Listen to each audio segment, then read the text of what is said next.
Udah baca ini temanya riwayat Umar bin Khattab. Saya alhamdulillah udah memulai di dalam Indonesia berwakili sahabat Nabi, berwakil sahabat Nabi, dan jaga hormat kepada sahabat Nabi. Sayyidina Umar bin Khattab radhiyallahu taala anhu bukan datang ke Islam sendiri, bukan. Beda dengan sahabat Nabi yang lain.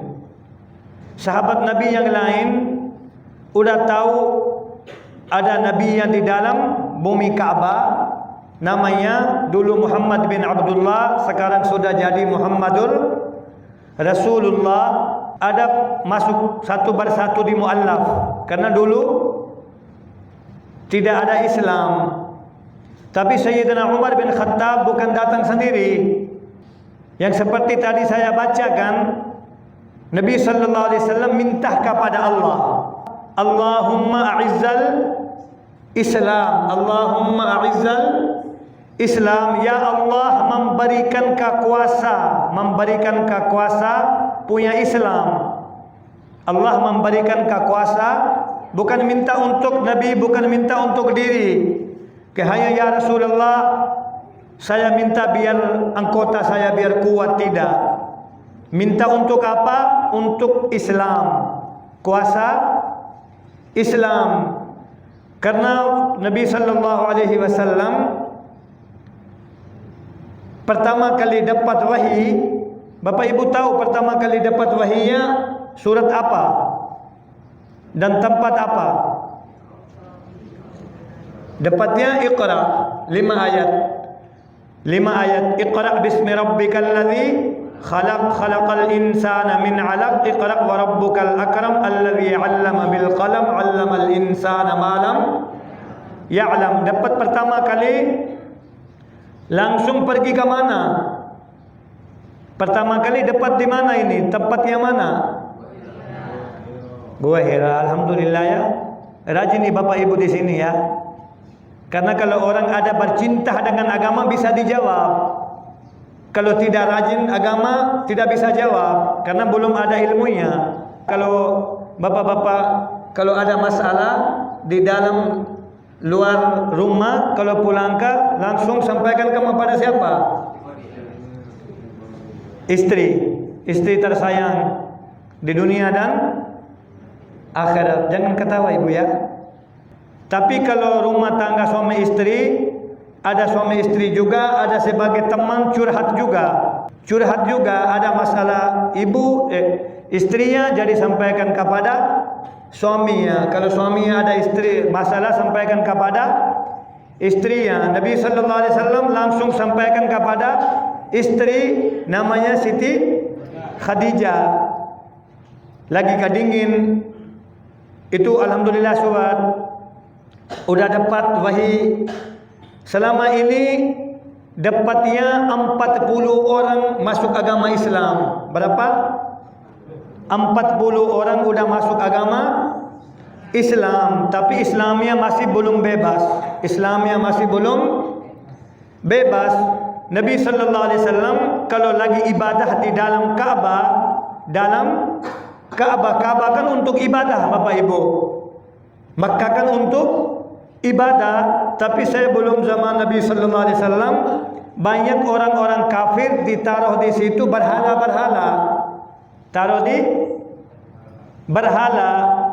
Walaupun orang minta kepada Allah tapi minta lewat dari berhala, bukan minta langsung di Ka'bah. Udah taruh 360 berhala di dalam Ka'bah. Tapi Nabi sallallahu alaihi wasallam pergi ke Ka'bah, itu semuanya kuasa Allah dan ada semua hikmah, Siapa tahu Nabi sallallahu alaihi wasallam pergi ke Masjid Al-Haram ibadah, tapi orangnya besok-besok ngomong Nabi sudah pernah ibadah depan berhala. Nabi sudah pernah, tapi Allah jadi membersihkan, Allah Subhanahu wa taala jadi membersihkan Ka'bah dari berhala. Nabi sallallahu alaihi wasallam 40 orang tapi belum ada berkuasa di dalam, belum ada berkuasa iman Islam.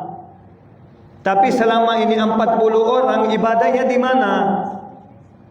Tahu Bapak Ibu? 40 hari ibadahnya di rumah orang, bukan di Masjid Al-Haram. Karena kenapa? Kalau di Masjid Al-Haram kan buka untuk 24 jam buka, semua orang jadi datang bebas. Tapi Nabi sallallahu alaihi wasallam dengan sahabat 40 orang di ibadahnya dalam rumah orang, namanya itu Dari Arkam. Itu pemilik punya sahabat Nabi namanya Arkam. 40 hari sahabat Nabi 40 dapat orang muallaf berapa? 40, tapi ibadahnya di situ.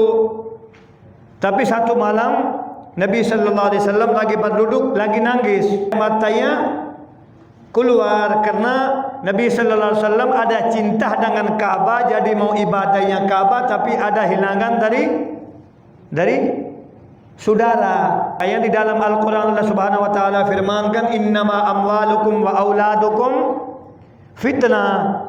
Seperti ibu-ibu kalau udah azan untuk salat, Allahu Akbar, tapi ada anaknya nangis, tinggalan salat. Bapak-bapaknya mau antar sekolah tapi ada macet, gak bisa pulang, tinggalan waktunya salat. Makanya innama amwalukum wa auladukum fitnah. Harta dan keluarga itu, anak-anak kita itu ujian. Tapi wallahu indahu ajrun azim. Kalau ujiannya udah lulus, pahala terbesar.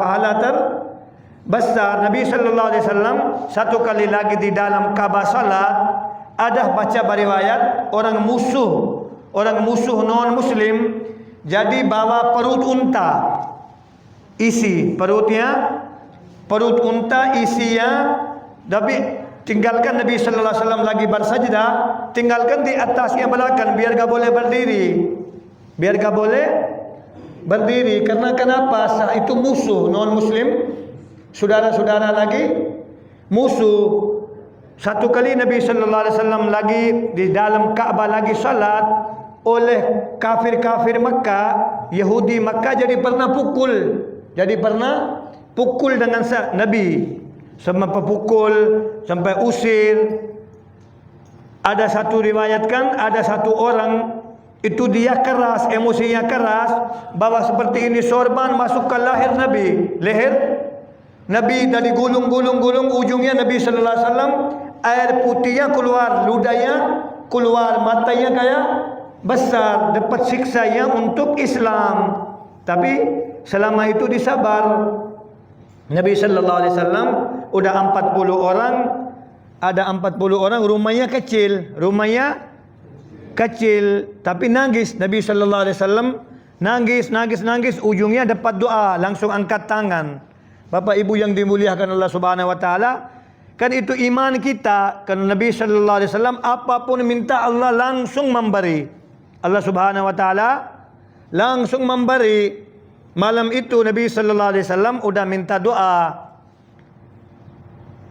Makanya di dalam Al-Quran, kad makaru makarallah wallahu khairul makirin.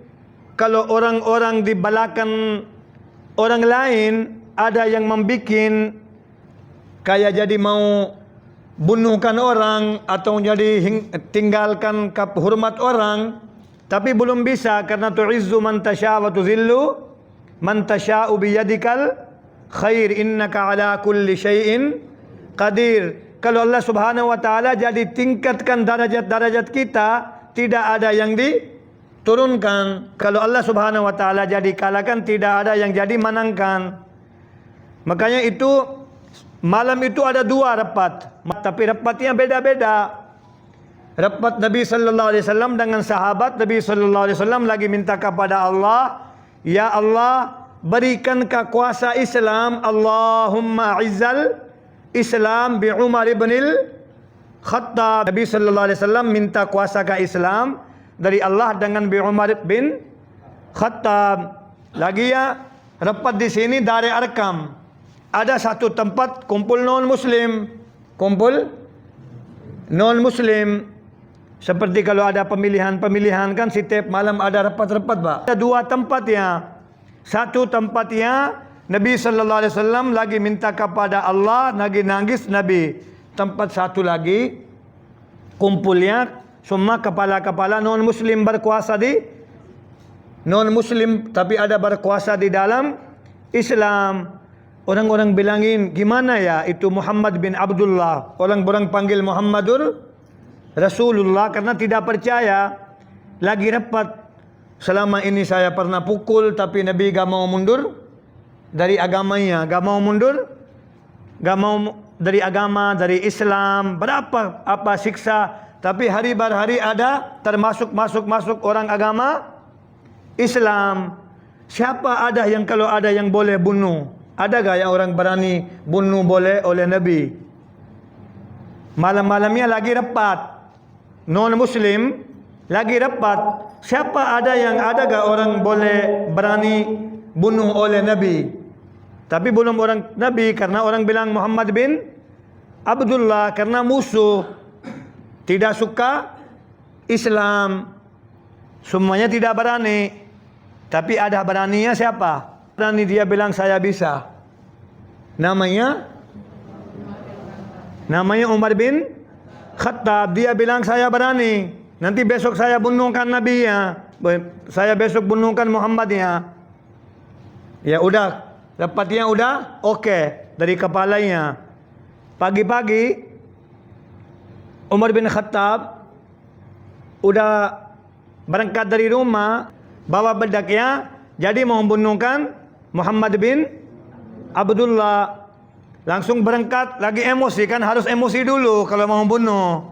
Jadi, orang pun takut kepada Umar bin Khattab, umum pun kepada takut karena preman. Kalau bahasa Indonesia, preman tertinggi di dalam Makkah, dalam Arab, namanya Umar bin Khattab. Tidak ada yang berani. Tapi pergi ada satu orang berani juga. Kalau walaupun berapa kuasa pasti ada berani juga. Satu orang non-Muslim tanya, Umar mau ke mana? Katanya saya mau bunuh Muhammad bin Abdullah karena hari-hari banyak orang-orang dia ambil masuk Islam. Tapi beliau jawabkan apa? Kalau pergi mau bunuh Muhammad bin Abdullah nanti aja, pergilah rumah sendiri, lihat aja adikmu. Adik Umarnya lihat aja, dia pun udah masuk Islam. Tinggi emosi lagi. Makanya ada teman-teman di dalam dunia ini, kalau mau pilih teman-teman yang baik, hilangkan emosi, jangan di teman-teman tambah emosi. Ini sejarah-sejarah untuk apa? Untuk berhidupan dengan Islam. Adiknya namanya Fatimah. Langsung suaminya masuk ke kamar. Udah pergi katanya ada apa-apa, langsung jadi pukul sama adiknya. Umar bin Khattab langsung jadi pukul. Fatimahnya belum balas sama abangnya. 2, 3, 5 berapa kali pukul. Ada di dalam riwayat keluar darahnya dari telinga, dari mata, dari hidung keluar darahnya. Tapi gak ada jawab apa-apa, diam saja adiknya. Ujungnya bilang, abang kenapa jadi pukul sama saya? Sebagai baik-baik, bukan emosi.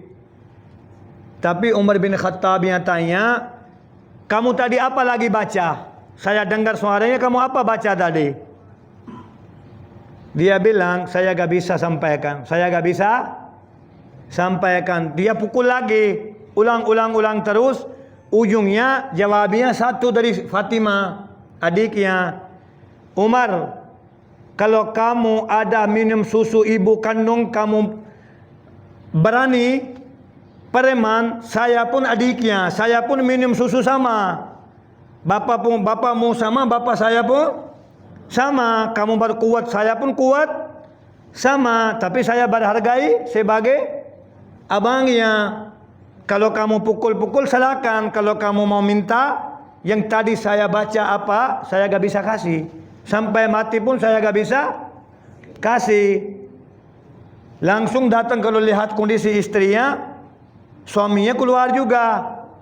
Tapi gak ada omong kalau lihat langsung dipukul sama adik ipar yang bukan. Satu jawabnya suami istrinya, Umar, kamu najis. Kamu najis, belum masuk Islam. Ini Al-Qur'annya itu bukan najis. Kalau kamu belum ada wudu, gak boleh pegang, ini. Makanya kenapa belajar sejarah-sejarah itu, kalau Bapak Ibu yang dimuliakan Allah Subhanahu wa taala, kalau pegang itu Al-Qur'an, namanya kitab suci. Kalau kitab suci pegang harus ambil wudu. Kalau saya sampaikan Bapak Ibu yang orang Pakistan, setiap masjid, setiap musallah manapun pergi, ini Al-Quran, atasnya ada sarung. Kepada hormat kitab suci. Pergi masuk ke rumah, cium Al-Qurannya, kitab sucinya, cium baru jadi buka. Karena ini kitabnya bukan kitab biasa, kitab suci. Atau ada di rumah Alkitab sucinya, sekarang ada HP, orang-orang baca di HP, sampai ada pasir-pasir yang atas, gak pernah bersih-bersih. Betul gak Bu? Udah lama-lama ditaruh atas lemari ya, gak pernah buka ya. Karena kenapa? Ada di pasir. Karena gak ada cinta dengan Al-Quran. HP-nya pegang pertama kali ambil tisu ya. Pagi-pagi tisu sehari. Kalau gak ada tisu pakai kerudung ya, atau sorban ya. Sedikit kotor bersih lagi, sedikit kotor bersih lagi. Kalau ini kotor udah bulan-bulan di rumah gak pernah bersih. Kalau taruh HP-nya tempat yang bagus, atas tisunya, bawah tisunya gitu ya. Kalau Al-Qur'annya biasa aja gitu. Karena kenapa? Ini beli pakai uang. Ini dapatnya gratis. Kamu mau lihat itu, harus kamu baca, ambil wudu dulu, langsung buka hati ya. Karena Nabi sallallahu alaihi wasallam udah doakan, doanya udah sampai, minta mandi, langsung adiknya sama adik iparnya jadi kasih air, udah mandi, udah bersih, baru dikasih itu. Tapi dulu belum ada buku-buku seperti ini. Dulu ya tulis-tuliskan di kertas-kertas. Kita ini Al-Qur'annya ada kertas, dituliskan di pohon, daun pohon, ada dituliskan di kulit, ada tuliskan di mana. Belum ada seperti ini 30 juz. Itu pun kumpulnya 30 juz seperti ini. Nama Sayyidina Utsman bin Affan. Namanya itu Al-Quran Utsmani, Al-Quran Mushaf Utsmani. Seluruh umat sekarang baca itu namanya Mushaf Utsmani. Langsung tanya apa lagi baca itu. Istri adiknya sama adik iparnya langsung jawabnya doa baca surat Taha. Taha ma anzalna 'alaikal Qur'ana litashqa illa tadhkiratan liman yakhsha. Tanzilan mimman khalaqal arda was samawatil ula. Ar-Rahmanu 'alal 'arsy istawa. Umar bin Khattab udah langsung emosinya hilang. Bawalah, saya mau ikut, saya mau masuk Islam. Udah pergi ke Islam, sahabat Nabi lihat, ya Rasulullah, datang Umar, bawa bedak, ini Umar, semuanya tunjuk itu, takut. Semuanya takut. Ya Rasulullah ini datang Umarnya, takutnya bunuh semuanya. Langsung dijawabkan, duduk aja, aman. Udah langsung masuk agama Islam. Gimana-mana udah salat zuhur, dia ikut. Tapi kafirnya lagi tenang, non muslimnya lagi senang-senang. Ini sebentar lagi Muhammad bin Abdullah jadi umurnya jadi bunuh. Nabi sallallahu alaihi wasallam udah ambil wudu untuk salat zuhur. Saya belum siang-siang itu. Umar bin Khattab tanya, ya Rasulullah ini mau apa ini? Saya lihatin ini sahabat nabinya ini apa untuk ambil wudunya, mau apa? Nabi sallallahu alaihi wasallam langsung keluar air mata. Umar, kamu tahu gak? Semuanya ini lagi musuh. Kalau saya ibadah-ibadah di dalam Ka'bah gak berani. Takutnya perang. Saya Nabi sallallahu alaihi wasallam gak mau perang. Jadi cari aman. Makanya Bapak Ibu yang dimuliakan Allah Subhanahu wa taala, kalau ada sedikit-sedikit masalah jangan langsung emosi dan jangan langsung cari gara-gara untuk perang. Harus disabar. Itu ajar Nabi sallallahu alaihi wasallam untuk umat ini. Langsung sampai Ka'bah. Semua sahabat udah ambil wudu, mau salat, tapi Umar bin Khattab belum salat.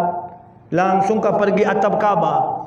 Langsung pergi atap Ka'bah. Tapi lagi atap Ka'bahnya, siapa ada berani kalau sekarang pergi umrah semua cium-cium Ka'bah kan? Umar bin Khattab lagi atas. Tapi lagi tenang hati, dia bilang Umar sudah masuk Islam. Kalau ada yang mau jadi jandakan istrinya boleh berani datang sini. Kalau ada yang berani jadi anaknya jadi mau yatim kan, boleh sini ganggu sama nabinya. Karena Umar sekarang udah masuk Islam. Umurnya Umar bin Khattab 63 tahun. 63 tahun udah pulang dari haji. Udah capek di malamnya tidur. Dia khalifatul muslimin. 2.200.000 kilometer ada dia pimpin. Ta'ala tidak.